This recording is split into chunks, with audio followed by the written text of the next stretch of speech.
Mess of the अर्थ, यानी ये बात तो हम जानते हैं कि अगर हम कोई एक बॉडी लेते हैं तो उस बॉडी का मैस हम कैसे कैलकुलेट करते हैं। पहले तो हमें मैस पता होना चाहिए कि मैस क्या होता है। यानी मैस होता है जी कि किसी बॉडी को कंस्ट्रक्ट करने के लिए छोटे छोटे पार्टिकल्स मिलके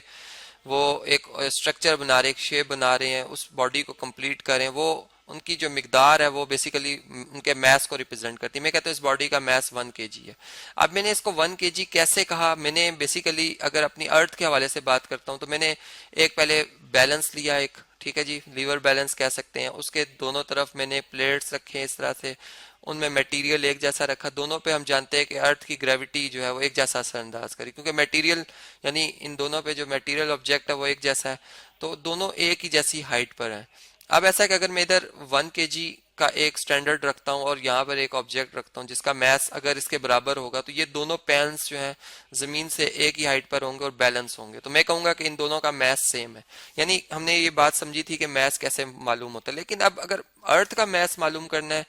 तो ये कैसे मालूम कर सकते हैं हम। यानी ये चूंकि हम जब आम मैथ मेजर करते हैं तो हम अर्थ पे रख के मेजर कर रहे होते हैं, तो अब यहाँ पर हम इस तरह से कहेंगे कि जो न्यूटन्स लॉ ऑफ ग्रेविटेशन हमने पढ़ा है कि हर एक बॉडी दूसरी बॉडी को एक फोर्स से अट्रैक्ट करी, तो मैं ये कहता हूँ कि अगर चले मैं अपनी एग्जांपल लेता हूँ कि मैं अगर इस अर्थ के ऊपर खड़ा हूँ तो मुझे भी एक फोर्स जो है वो जमीन अपनी तरफ लगा रही है, जो एक फोर्स मैं लगा रहा हूँ जमीन पर और दूसरी फोर्स जमीन मुझ पे लगा रही है। अब चूंकि जमीन जो है उसकी अगर हम देखें तो वो उसकी मैसिव बहुत बड़ा उसका मैस है, वो मुझे अट्रैक्ट कर रही है, इसी वजह से मैं उसके साथ अटैच हूँ। तो अब ऐसा है कि अगर हम न्यूटन लॉ ऑफ ग्रेविटेशन के हवाले से फार्मूला को लिखें जो कि हमने पढ़ा था कि जी टाइम्स मैस ऑफ द जो टू ऑब्जेक्ट्स हैं, टू मैटर ऑब्जेक्ट्स। अब एक ऑब्जेक्ट चले मैं अपनी बात करता हूँ, मेरा मैस m1 है, जबकि अर्थ का जो मैस है मैं कहता हूँ ये कैपिटल M है। तो इन दोनों के हम दोनों के यानी प्रोडक्ट के इक्वल होगा और डिवाइडेड बाय जितना डिस्टेंस मेरा अर्थ के सेंटर, चूंकि अर्थ एक अगर हम देखें तो एक रेगुलर शेप्ड है, तो इसका अंदाजन जो अर्थ का सेंटर बनता है, सेंटर ऑफ मैस से लेकर यहाँ से लेकर और मेरे सेंटर ऑफ मैस तक का जो डिस्टेंस, इसे मैं आर कैपिटल आर कह रहा हूँ। चलिए इसके लिए मैं कलर डिफरेंट यूज करता हूँ जी, कैपिटल आर कह रहा हूँ। तो ये इस आर के स्क्वायर के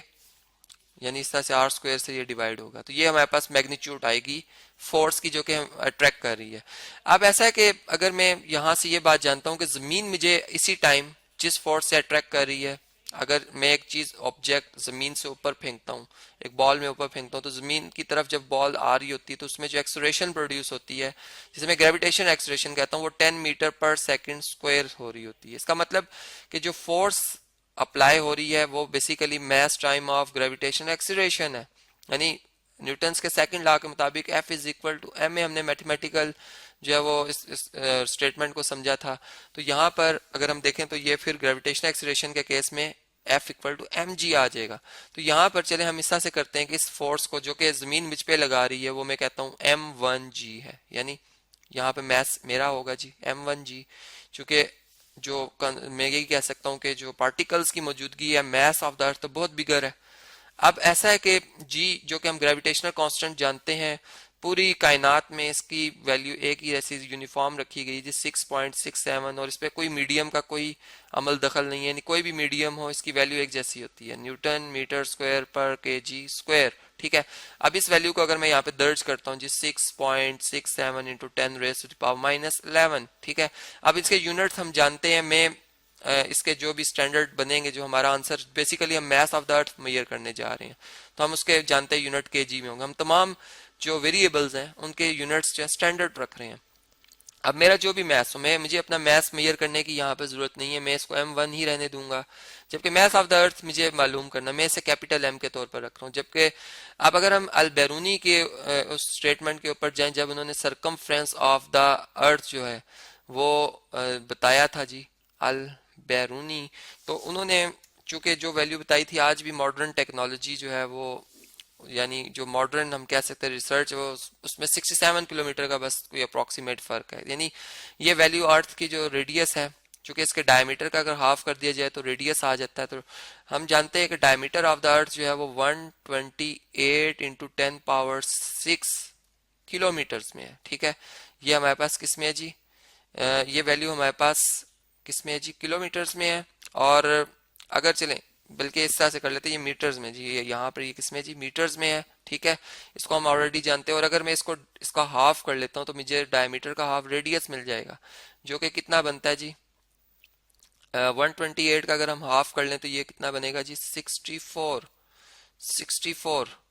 यहाँ पे एक और करेक्शन भी कर लेते हैं, ये 10 पावर जो है ये 5 आएगी जी, यहाँ पर ये कितनी आएगी जी 5 मीटर्स है, 10 पावर 5 मीटर्स है। तो ये अगर हम इसको अगर डिवाइड करते हैं तो ये हमारे पास 64 आएगा, और 64 इंटू 10 पावर 5, और अगर मैं इसमें एक पॉइंट एक डिजिट पीछे ले आऊंगा तो यहाँ पर 10 की पावर 1 इंक्रीज हो जाएगी, ये हमारे पास 6.4 इंटू 10 पावर 6 मीटर्स में हमारे पास रेडियस ऑफ द अर्थ आ जाएगा, जिसकी वैल्यू चले हम यहाँ पर रख लेते हैं। यानी मैं बात कर रहा हूँ कि अगर मैं सरफेस ऑफ द अर्थ पर हूँ, सरफेस ऑफ द अर्थ पे हूँ, तो मेरे और जो जमीन के सेंटर तक का जो डिस्टेंस होगा वो ये होगा रेडियस। तो यहाँ पर हम लिख लेते हैं 6.4 इंटू 10 पावर 6, ठीक है, और यूनिट हम जानते हैं मीटर है और इसका स्क्वायर है।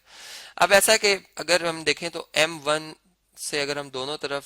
डिवाइड कर लें तो ये m1 से कैंसिल हो जाएगा, यहाँ पे m1 से कैंसिल हो जाएगा। हमारे पास g की वैल्यू आप जानते हैं जो कि पूरी अर्थ पे कांस्टेंट है जी 10 मीटर पर सेकंड स्क्वायर, इसकी जगह हम 10 लिख देंगे, ठीक है। यहाँ पर इसको कैलकुलेशन को मैं सेपरेट करने के लिए इस तरह से लाइन लगा देता हूँ जी। यहाँ पर हमारे पास 10 आ जाएगी वैल्यू, जबकि ये जो है 6.4 इंटू 10 पावर 6 ये इधर आकर इसका होल स्क्वायर मल्टीप्लाई हो जाएगा 10 से, जबकि यहाँ पर हमारे पास क्या रहेगा जी 6.67 इंटू 10 पावर -11 और multiply by mass of the अर्थ। और अब अगर मैं दोनों तरफ 6.67 इंटू 10 पावर -11 से इधर भी डिवाइड कर लेता हूँ, और 6.67 इंटू 10 पावर -11 से यहाँ भी डिवाइड कर देता हूँ, तो ये हमारे पास ये वैल्यू से कैंसिल हो जाएगी, ठीक है। और हमारे पास जो रिलेशन बच जाएगा इसको यहाँ से जी कॉपी करते हैं हम, इससे आगे हम इसे कंटिन्यू करेंगे कि हमारे पास अभी क्या वैल्यू आती है, इसी को आगे यहाँ पर हम पेस्ट कर लेते हैं जी, ये आप देख सकते हैं। तो हमारे पास जो मैस ऑफ द अर्थ है m, कैपिटल M, वो क्या आ रहा है जी 10 मल्टीप्लाई बाय 6.4 स्क्वायर। अब 6.4 का अगर हम स्क्वायर भी ले लेते हैं जी, यहाँ पर चलें कैलकुलेटर से, 6.4 का स्क्वायर मतलब कि 6.4 ही को हम दो दफा मल्टीप्लाई कर रहे हैं, ये हमारे पास 40.96 बनता है, 40.96, ठीक है जी। जबकि 6.67 एज इट इज आएगा मल्टीप्लाई, अब देखें 10 की पावर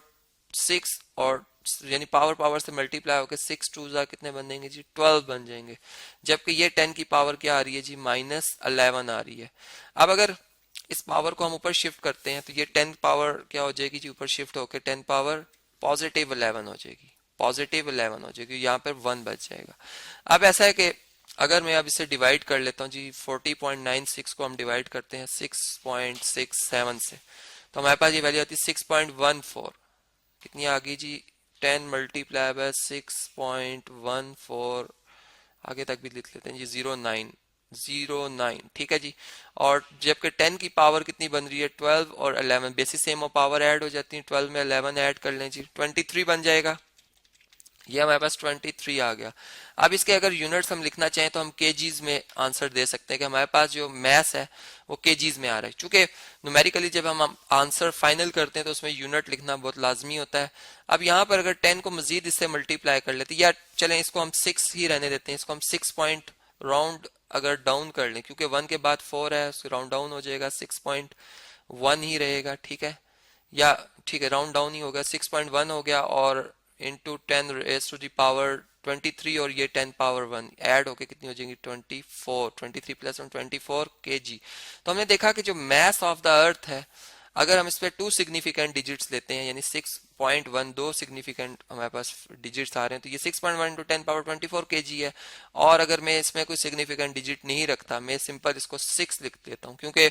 वही बात कि हम राउंड डाउन ही करेंगे, 6 इंटू 10 पावर 24 kg, तो हम ये भी वैल्यूज की यूज कर सकते हैं। जैसा हमने देखा कि हम कैसे न्यूटन्स के लॉ ऑफ ग्रेविटेशन की मदद से हमने जो है मैस ऑफ द अर्थ मालूम कर लिया,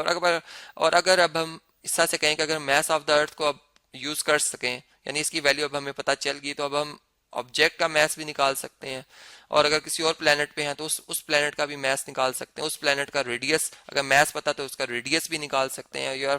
अट्रैक्टिव फोर्स जो उसमें मौजूद होगी वो भी हम निकाल सकते हैं। तो देखिए कितनी एक उसकी वाइड रेंज बन गई है कि हम हर जगह जो वैल्यू हमें उस वक्त चाहिए होगी हम इसी फार्मूला की बेस पर वो तमाम वैल्यूज जो है वो फाइंड आउट कर सकते हैं।